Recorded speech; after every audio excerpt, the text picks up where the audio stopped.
Sundernagar hill station पर बने एक फेमस स्कूल में डायना नाम की एक नई टीचर का पहला दिन था। मिस डायना, आपको 6th में पढ़ाने की जिम्मेदारी दी जा रही है। आप एक बार क्लास भी देख लो और बच्चों से भी मिलना हो जाएगा। जी बिल्कुल, आप कहिए तो मैं अभी बच्चों से मिल लेती हूँ। ठीक है, चलिए मैं आपको ले चलती हूँ। प्रिंसिपल डायना को बच्चों से मिलवाने ले जाती है। बच्चों, ये आपकी नई क्लास टीचर है मिस डायना, अब से ये आपको पढ़ाएंगी। हेलो बच्चों, आप मुझे अपना ही समझना। आपको कोई भी प्रॉब्लम हो तो सबसे पहले आकर मुझसे कहना।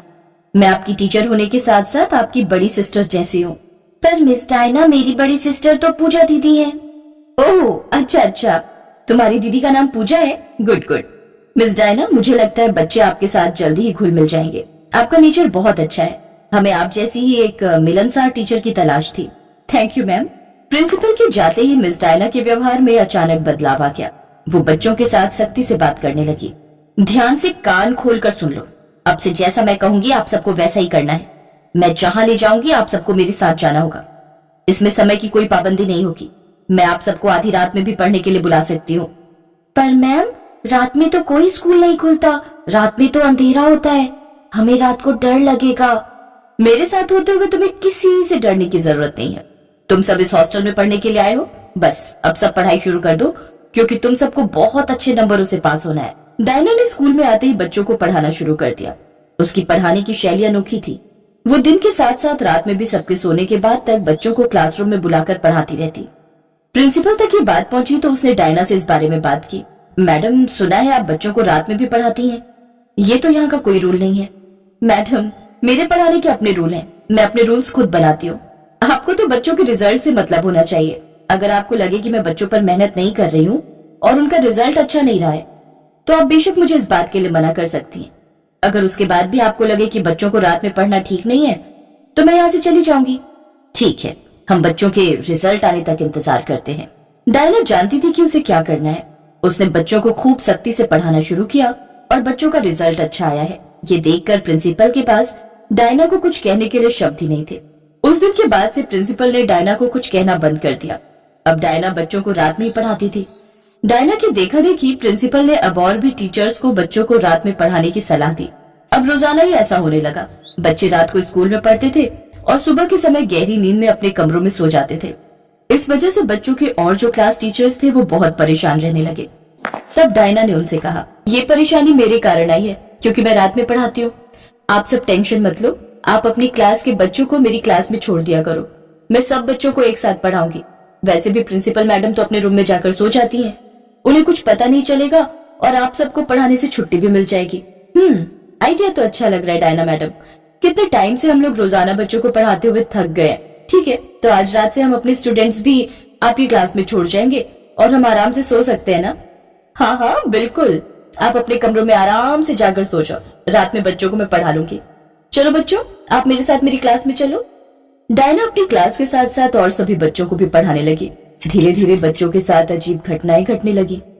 एक दिन प्रिया नाम की एक बच्ची जंगल में बहुत बुरी हालत में खून से लथपथ मरी हुई पाई गई। पुलिस ने बहुत छानबीन की, सबसे पूछताछ की, पर बच्ची के कातिल का कहीं पता नहीं चला।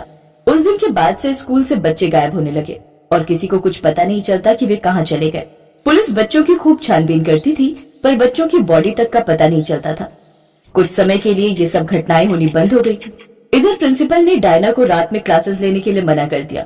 डायना गुस्से में आ गई। सच तो यह था कि बच्चों के गायब होने के पीछे डायना का ही हाथ था, क्योंकि डायना एक साधारण मनुष्य नहीं थी। वो एक आदमखोर थी और वो अकेली नहीं थी। उसका पूरा परिवार भी आदमखोर था। कोई भी नहीं जानता था कि डायना जानबूझकर उस हॉस्टल में नौकरी के लिए आई है। जब डायना ने रात को बच्चों को पढ़ाने के लिए शुरुआत की तो किसी को भी उस पर शक नहीं हुआ। डायना बच्चों को धमका कर रखती थी और रोजाना एक बच्चे को अपने साथ ले जाती थी और उसके बाद उस बच्चे को मारकर उसका मांस खाती थी और खून पीती थी।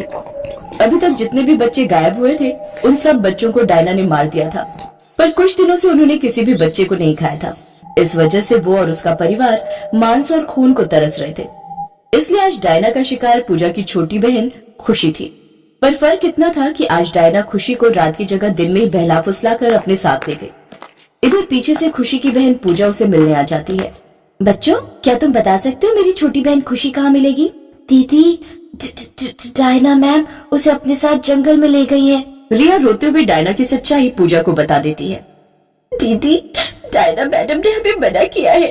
अगर हमने ये बात हॉस्टल में किसी को भी बताई तो वो हमें भी खा जाएगी। नहीं बच्चों, मैं किसी से कुछ नहीं कह रही, घबराओ नहीं, पर मैं अपनी बहन को कुछ नहीं होने दूंगी। मुझे अपनी बहन को ढूंढना होगा। पूजा किसी को भी बिना बताए जंगल में पहुंचती है, जहाँ एक पुरानी हवेली थी। पूजा ने देखा कि हवेली के आसपास एक अजीब सा सन्नाटा था और हवेली के अंदर से कुछ अजीब सी आवाजें आ रही थी। पूजा ने हिम्मत जुटाई और चुपके से हवेली में प्रवेश किया। अंदर का दृश्य देखकर उसके होश उड़ गए। मिस डायना और उसका पूरा परिवार आदमखोर ड्रैकुला था। वो सबके सामने एक साधारण क्लास टीचर की तरह पेश आती थी, लेकिन असल में वो एक ड्रैकुला थी जो बच्चों को चुरा कर खा जाती थी। डायना और उसका परिवार जैसे ही खुशी को खाने लगता है, पूजा उन्हें रोक देती है। रुक जाओ, तुम मेरी बहन को नहीं खा सकती हो। मेरी बहन को छोड़ दो, नहीं तो मैं तुम सबको जिंदा जला दूंगी। पूजा दीदी, मुझे बचा लो। कहाँ जा रही हो खुशी? तुम चली गई तो हमारी दावत अधूरी रह जाएगी। मैं तुम सबकी पोल आज यहाँ के लोगों के सामने खोल कर रहूंगी। पोल तो तब खोलेगी ना जब हम तुम्हें जिंदा यहाँ से जाने देंगे। हम तुम्हें और तुम्हारी बहन को मार देंगे। पकड़ो इसे। पूजा अपनी बहन का हाथ पकड़कर तेजी से वहाँ से भागी। आदमखोर डायना और उसके परिवार ने उनका पीछा किया। पूजा ने अपनी हिम्मत और समझदारी का इस्तेमाल किया। वो शहर के बीच पहुंच गई और सबको उनकी सच्चाई बता दी। लोगों ने अपने अपने हाथ में मशालें पकड़ ली और डायना और उसके परिवार को चारों ओर से घेर लिया। अपने आसपास आग देखकर डायना और उसके परिवार वाले घबरा गए। मिस डायना और उसके परिवार को पकड़ा गया। लोगों ने ड्रैकुला परिवार को एक बड़े मैदान में ले जाकर लकड़ियों के ढेर पर बांध दिया। लोग मशाले लेकर आए और लकड़ियों के ढेर में आग लगा दी। आग के लपटों ने धीरे धीरे डायना और उसके परिवार को घेर लिया। उनकी चीखें पूरे गांव में गूंजने लगी। ड्रैकुला परिवार को जलाकर समाप्त कर दिया गया। इस घटना के बाद स्कूल में फिर से शांति लौट आई। बच्चों ने राहत की सांस ली और सबने पूजा की बहादुरी की प्रशंसा की। प्रिंसिपल ने भी पूजा को अपने स्कूल को बचाने के लिए धन्यवाद कहा। अब सब कुछ ठीक हो चुका था, इसलिए पूजा अपनी बहन खुशी को फिर से स्कूल में छोड़कर वापस लौट गई। दिल्ली शहर के ताहिरपुर गांव में राखी अपने गरीब पिता रामदीन और माता जानकी के साथ रहती थी। राखी की उम्र 20 साल थी, लेकिन उसका कद 7 साल की बच्ची जितना था। दरअसल वो एक बॉनी थी। राखी दिल्ली यूनिवर्सिटी से बीएड की पढ़ाई कर रही थी। कॉलेज खत्म होने के बाद वो घर आकर बच्चों को ट्यूशन भी पढ़ाती, जिससे वो अपना पढ़ाई का खर्चा निकाल पाती। उसके बौनेपन की वजह से सब उसका खूब मजाक उड़ाते। ए बच्ची, जा अपने प्ले स्कूल में जा, यहाँ आने की अभी तेरी उम्र नहीं है। बौनी कहीं की। सभी इसी तरह राखी का मजाक उड़ाते थे, लेकिन वो अपनी पढ़ाई पर ही ध्यान देती है और अच्छे नंबरों से बीएड की डिग्री हासिल कर लेती है। कुछ दिन बाद वो एक स्कूल में जॉब के लिए इंटरव्यू देने जाती है। ए छोटी बच्ची, तू यहाँ क्या कर रही है? जा जाकर अपनी क्लास में बैठ। आप गलत समझ रहे हैं सर, मैं तो यहाँ इंटरव्यू के लिए आई हूँ। मेरा नाम राखी है। ओह अच्छा अच्छा, सर ने बताया था आपके बारे में। आइए, मैं आपको प्रिंसिपल के कैबिन तक ले चलता हूँ। प्रिंसिपल उसका इंटरव्यू लेते हैं, जहाँ उसका सिलेक्शन हो जाता है। राखी खुशी खुशी घर आती है और अपने माँ बाबा को बताती है। माँ बाबा, मुझे एक स्कूल में नौकरी मिल गई है। अब मैं स्कूल में जाकर बच्चों को पढ़ाऊंगी। हमारी गरीबी अब दूर हो जाएगी बाबा। हाँ मेरी बच्ची, मैं जानता था तू जरूर एक दिन हमारा सर गर्व से ऊंचा करेगी। राखी अगले दिन से स्कूल में बच्चों को पढ़ाने जाती है, जहाँ स्कूल की टीचर उसे देखकर कहती हैं, क्या यार सुधा मैडम, अब क्या बच्चे भी स्कूल में पढ़ाएंगे? अरे धीरे बोल, ये बॉनी तो नई मैडम है। राखी अपनी क्लास में जाती है तो बच्चे उसे देखकर कहते हैं, ए लड़की, जा अपनी क्लास में जा, तू तो हमारी क्लास की नहीं लगती। और ये क्या, तूने यूनिफॉर्म क्यों नहीं पहनी? लगता है आज इसका बर्थडे है, इसीलिए यूनिफॉर्म पहन के नहीं आई। देखो तो, इसके पास बैग भी है, हो सकता है इसमें टॉफियां हो। अच्छा लाला, जल्दी दे फिर तो हमें टॉफियां। तभी क्लास में प्रिंसिपल सर आ जाते हैं। ये सब क्या हो रहा है बच्चों? अपनी क्लास टीचर के साथ ऐसे पेश आते हैं? क्या हमारी क्लास टीचर? पर अभी तो इसकी खुद ही पढ़ने की उम्र है।